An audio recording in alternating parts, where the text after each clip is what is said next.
Hello everybody, welcome to this workshop on the topic of creative confidence, delivered by myself, Suzanne Clandon, on behalf of Spearhead Training Gulf, in conjunction with Sharjah Libraries and Sharjah Book Authority. Without much further ado, we're going to get started. I would recommend that you grab some paper, grab something to draw with, because you're going to need that as we're going to flex our own creative confidence skills, and that's going to involve you doing some tasks at home. Without much further ado, let's get started. So who am I? My name is Suzanne. Like I mentioned before, I am a trainer with Spearhead Golf.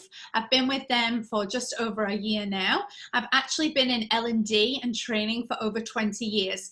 And I started my journey as an educator actually in the arts space. I was a dancer, a dance teacher for many years, and that then led me into teaching, learning, and what I'm now doing, which is consulting and coaching business leaders across the globe on the topic of creative confidence and how to foster more creative confidence in teams, how that can also lead to more greater business outcomes. Overall, I identify as a creative, a leader, and a change maker in my society.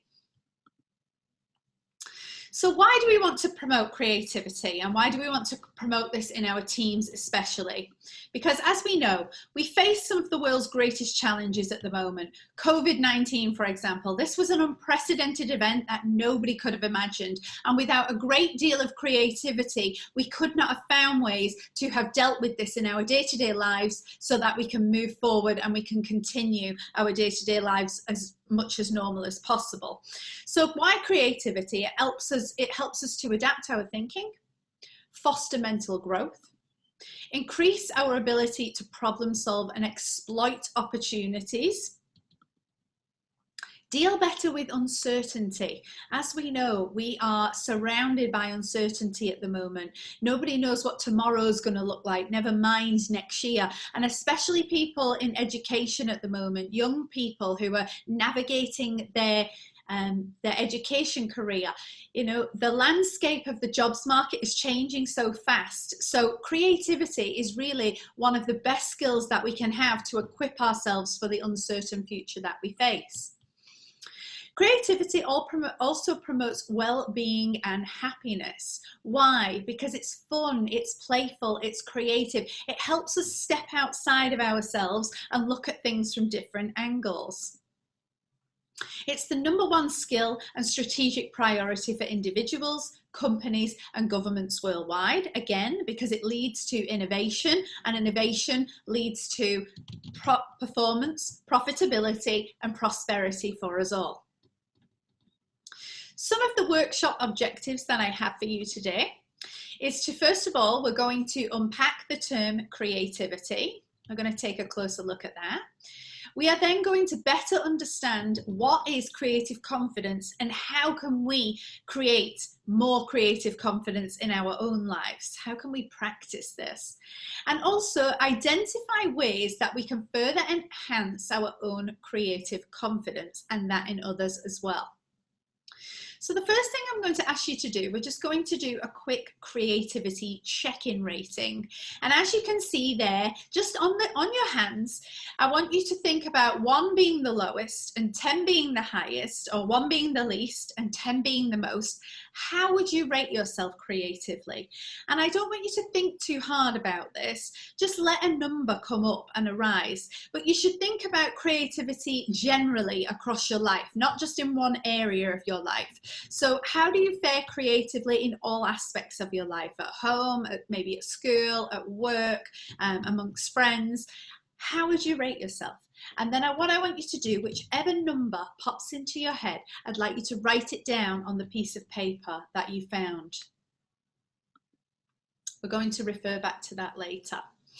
So the next slide that I'm going to show you here is, you might have heard some people speak about creativity like it's a gift or something that we are born with. This is simply not true. That is a myth.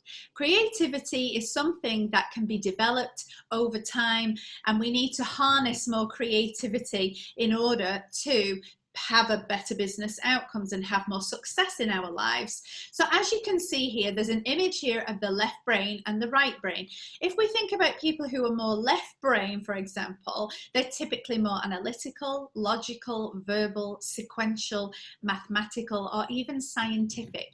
They like things to be based more in fact. Whereas people who are a lot more on the right brain are creative, intuitive, visual, imaginative, artistic, and abstract. And like I said before, it's more important that we recognize maybe which category we fall into, and then we can develop those skills to develop both sides of the brains. Another thing that we can also do is team with people who do not have maybe the same skill sets as us. So that way we can develop our skills that way and learn through each other. Like I mentioned, creativity, it's a muscle. It's something that can be trained, fortunately, and it's not something that we are just necessarily born with. It's something that we can all develop over time. So the first creative exercise that I have for you here is a brainstorm. You've probably heard of brainstorming in the past, right? And this is an idea spurring activity. So in the middle of your page, I want you to write down in big letters the word creativity. Draw a bubble around it, like you can see on the top right-hand side of my page. And in 30 seconds, I want you to come up with as many possible words related to the word creativity as you can. Now remember, there's no necessarily right or wrong answers here. Everybody's answers will be different, and everything is right at this stage. So if you have an idea, don't talk yourself out of it, just write it down on the paper, because all ideas are good ideas at this stage.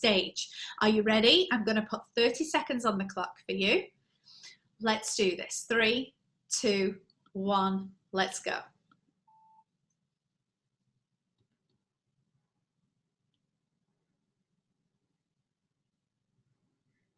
So as an idea pops up, just write it down on the page. At this stage, you shouldn't be too judgmental. Just let the ideas flow. Let them flow freely. Coming up to the last 5 seconds. And stop what you are doing. Okay, so we're going to take a look now at some of the words that describe creativity. And as you can see there in the middle of the page are the big words: creativity, spark, brainstorm, ideas, inspiration, concept, freedom. Yeah, but you might have some other words that are not perhaps as positive as those words. You might have some other words like frustration or muddled up or messy in some ways. Creativity is quite a messy process. Yeah, so again, no ideas are wrong. All ideas are right at this stage, and it's something that is personal to you. So check now how your words compare with the words that are on the screen, and maybe you need to jot some of those down and investigate those further. So now we're going to take a second to look at the word defining creativity. And if we look at some of the greatest thinkers here, here's what they said about creativity. Albert Einstein, for example, once said, creativity is seeing what everyone else has seen and thinking what no one else has thought. And when I think about this quote, I think about Walt Disney and how when he imagined the Disney and the Magic Kingdom, and he stood out looking at a complete mound of mud, and with that, not only could he just see the mound of mud, but he was able to imagine all the characters in the Magic Kingdom coming to life on that very, very site. Very powerful stuff.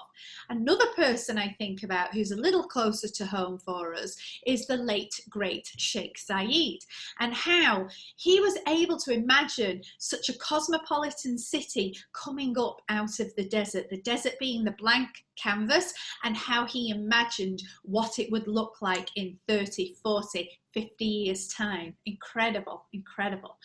So the next person I'm going to take a look at is Edward de Bono, and he said Creativity involves breaking out of established patterns in order to look at things in a different way. And I very much agree with this one as well. Sometimes we've got to go and stand in the shoes of another person, or we've got to go and look at something from a different angle in order to see something different. So it's about not necessarily taking the same route to work every day and trying a different route and seeing, you might come across something that you've never ever seen before, and that might spark an idea in some way. The next quote is by Maya Angelou. She says, you can't use up creativity. The more you use, the more you have, which is very true. And it links back to what we said earlier about creativity being a muscle, and it's something that we need to work upon in order for it to get stronger and us to get more creative and better at just being naturally creative. The last quote here is by the great artist Pablo Picasso, who said, every child is an artist. The problem is how to remain an artist once they grow up. And I'm now going to introduce you to two more contemporary thinkers on the topic of creativity. The first person I'm going to introduce you to is a guy called Sir Ken Robinson. You may have come across Sir Ken Robinson in the past. So as you can see here, he had a TED Talk many years ago now. It was back in 2006. And the topic of his TED Talk was called, Do Schools Kill Creativity? Now, this talk is still one of the most watched TED Talks of all times. It's nearly 15 years old, and still to this day it's being seen around the world, and it's being liked as well, because a lot of people align with his philosophy that schools are actually educating us out of our innate creativity that we are born with. So he thinks very much along the lines of Pablo Picasso, that we are born with this abundance of creativity, but we're actually being educated out of it as we go through the school system, because we are being too focused on test taking and learning certain topics rather than allowing our minds to evolve and wander more freely. And so Ken here, he says this: if you're not prepared to be wrong with anything, you'll never come up with an original idea. Okay? The next person that I want to introduce you to here is the founder of IDEO. IDEO is a global design and innovation firm, and they actually now have a branch here, or an offshoot branch, in Emirates Towers in Dubai called Palmwood, and I'm going to introduce you to that later in this series. But right now I'm going to hand over to David, and he's going to talk to you about the topic of creative confidence. He's also a Stanford professor, and he has been studying creativity for many years, probably over 50 years at this point. David Kelly is a founder of the design firm IDEO. I wanted to talk to you today about creative confidence. I'm going to start way back in the 3rd grade. I remember one day my best friend Brian was working on a project. He was making a horse out of the clay, and at one point one of the girls that was sitting at his table leaned over and said to him, "That's terrible, that doesn't look anything like a horse." I kind of never saw Brian do a project like that ever again. And I wonder how often that happens, you know? So I've been looking at this kind of fear of judgment that we have, you know, that you don't do things, you're afraid you're going to be judged. And I had a major breakthrough when I met the psychologist, Albert Bandura. Bandura is 86, and he still works at Stanford. He's just a lovely guy. He had developed this kind of methodology that ended up curing people who had phobias. So he'd take people to this like two-way mirror looking into the room where the snake was, and he'd get them comfortable with that. And then many more steps later, they'd be in the room, they'd have like a leather glove, like a welder's glove on, and they'd eventually touch the snake. These people who had lifelong fears of snakes were saying things like, "Look how beautiful that snake is." And something else happened. These people who went through the process and touched the snake ended up having less anxiety about other things in their lives. They just gained a new confidence. Well, meeting Bandura was really cathartic for me, because I realized that we could take people who had the fear that they weren't creative, and we could take them through a series of steps. and they turned kind of fear into familiarity. And they surprised themselves. The transformation is amazing. Doug Dietz is a technical person. He designs medical imaging equipment, large medical imaging equipment. He's worked for GE, and he's had a fantastic career. But at one point, he had a moment of crisis. Doug was really disappointed to learn that nearly 80% of the pediatric patients in this hospital had to be sedated in order to deal with this MRI machine. About that time, he was learning about our process, about design thinking, about empathy, and he would take this new knowledge and do something quite extraordinary. He would redesign the entire experience of being scanned. He turned it into an adventure for the kids. He painted the walls and he painted the machine, and now so when the kid comes, it's an experience. And when they come, they say, okay, you're going to go into the pirate ship, but be very still because we don't want the pirates to find you. And the results were super dramatic. So from something like 80% of the kids needing to be sedated to something like 10%. He was with one of the mothers waiting for her child to come out of the scan. And when the little girl came out of her scan, she ran up to her mother and said, "Mommy, can we come back tomorrow?" So I hope you enjoyed that little video there by David Kelly. And again, I think what is really important to remember about that is, he talks there about people thinking that they are not creative, or that they are born not creative, or creativity is limited to a certain demographic of people. Creativity is not. It is something that we can build and that we can develop, and that over time just becomes more familiar rather than a fear. So remember that saying, familiarity over fear.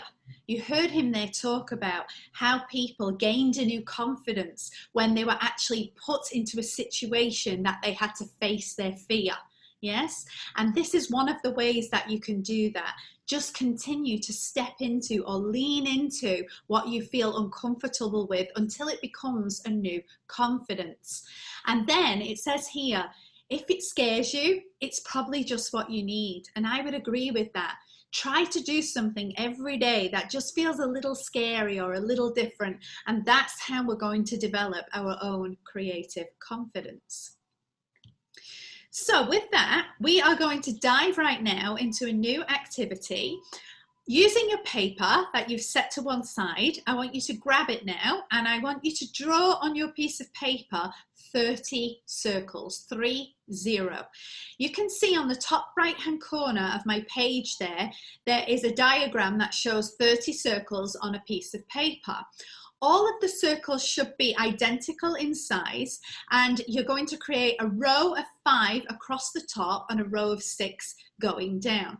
So I'm going to give you a few seconds to kind of do that, and whilst you do that, I am going to take you through the rules or the guidance of the activity that we're going to do. So the first thing is to draw those circles on your piece of paper. Then I'm going to allocate you 60 seconds on the clock this time. 60 seconds to try and complete all 30 circles. So you are going to try and design all of those 30 circles in 60 seconds. So approximately 2 seconds per circle. So you don't have a lot of time to think about this. So again, whatever pops into your mind, get it out, get it down on the piece of paper, let it live in the world, okay? When the 60 seconds are complete, you are going to stop, and then you're going to look at your design, okay? This is an exercise that's been extracted from IDEO, and the genius is over there, and it's an exercise called How to Build Your Creative Confidence. For more examples of exercises like this, you can go to the ideo.com website and you will find things listed there. Okay, I hope you are ready. 60 seconds on the clock, starting right now. Let's go.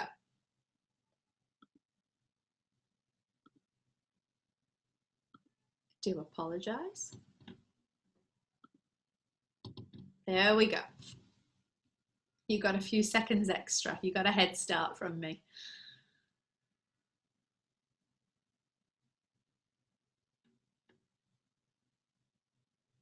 Now remember the rules. All ideas are good ideas. We just need to get them down.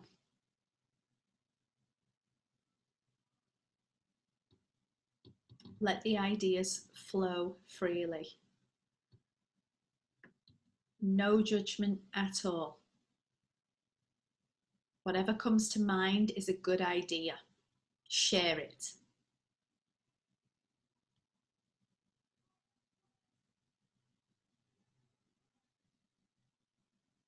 Okay, we're coming up to the last 10 seconds now. Try and complete all 30 circles. 3, 2, 1, and stop what you are doing. Okay, so now we're going to take a look at some of the designs that, here's one I did earlier, okay? And if you're anything like me, it might be as simple as something like this on the left-hand side of my screen. Yes, I tend to use, when I first started doing this activity, the first thing that would pop into my mind is emojis or different faces. So I went along that path of, you know, filling out different emotions on the faces.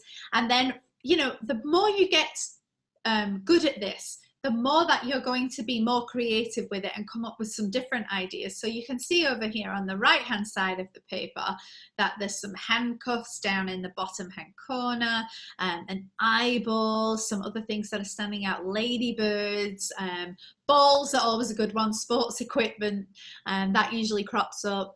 There's a Father Christmas with a big belly in here, a ring, a diamond ring, a ball and chain.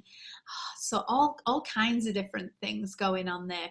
But again, everything is a good idea at this stage, and it's just something where we are developing our confidence to draw our ideas and get our ideas out of our mind onto a piece of paper.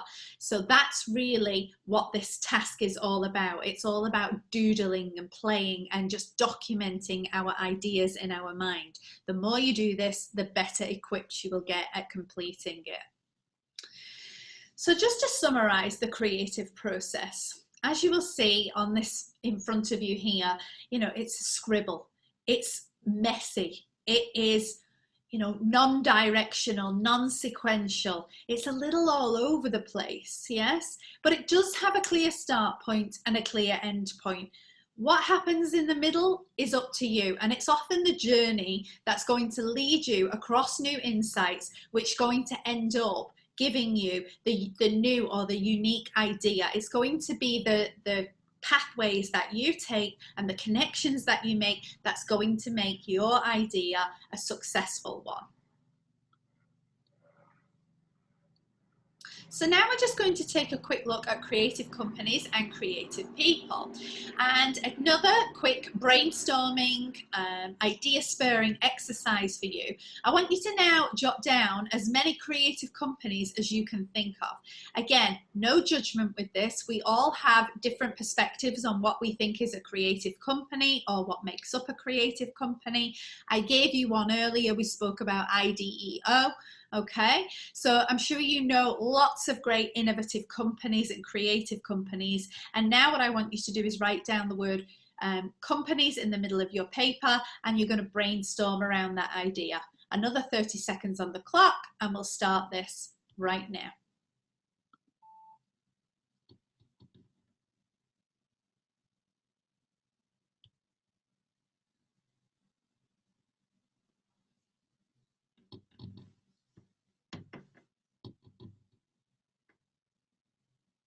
Try and think of not just the big global companies, but maybe some companies that are more local to you as well, or companies that you consider to be creative, even if they're maybe not on the global stage.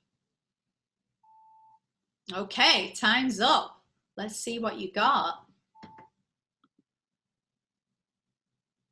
So on this next page here you will see some of the world's greatest creative companies, and maybe you got some of those down yourself, you know, the likes of Google, Amazon, Nike, IDEO are filtrated in there as well as the likes of Tesla, Spotify, Instagram.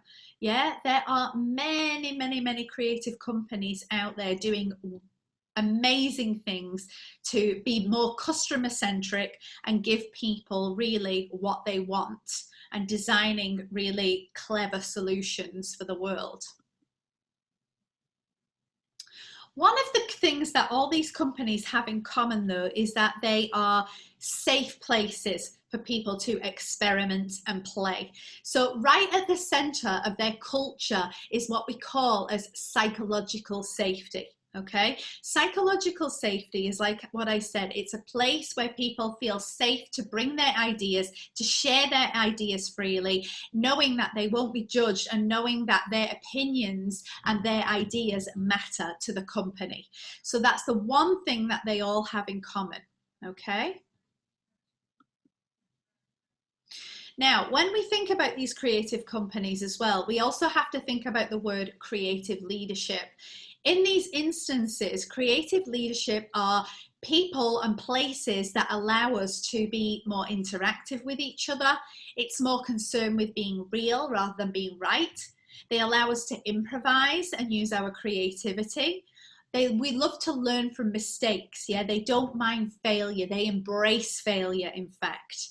Another thing is that they are more of a community in conversation. So lots of different departments or lots of different people are working together, maybe around the same problem, even though they come from different backgrounds. They are very much open to taking risk. They are open to critique as well and being wrong very much. And they are more of an open system that allows for those dialogues to flow between. Have a look at that list of creative leadership and compare it to more traditional styles of leadership, and try and identify places in your life where there is more of a creative leadership style compared to a traditional leadership style. You know, the likes of Google, they allow their employees time. They dedicate 10% of their working week to allow their employees to go and be experimentational. Often these places have labs as well where people can come together and work around a project that is something maybe outside of their job role or job specification. That's how creativity and innovation is fostered. Somewhere a little closer to home that this is happening is our very own UAE government. And they are trying to put design and creativity at the heart of government. One thing that I was very fortunate to be involved in a little while ago now is a design jam, which involved us working with the Ministry of Community Development, bringing in all different people from different parts of society and really allowing them to design the future for the prosperity in the region. So coming together to find innovative solutions, share ideas and build prototypes and share their ideas with government officials. Very powerful tool indeed. If you are interested in something like this, if you are a young person and you are more interested in fostering more creativity and being part of that conversation on how to develop more innovative solutions for the region and how to develop your own creative confidence, you can go to Palmwood. Palmwood is a creative design consultancy based here in the UAE in Emirates Towers, and they do things like they have a youth design collective that you can be a part of. So I would encourage you, go to Instagram, go to Facebook, go to the website, check out Palmwood and see some of the fantastic things that you could be getting involved with tomorrow. So this is when these three elements are in synchronicity with each other. This is when innovation happens, when we are creating solutions that are desirable by the people, feasible with technology and viable financially. And as you can see there, it's when all these areas overlap, that's when innovation can really take flight and happen.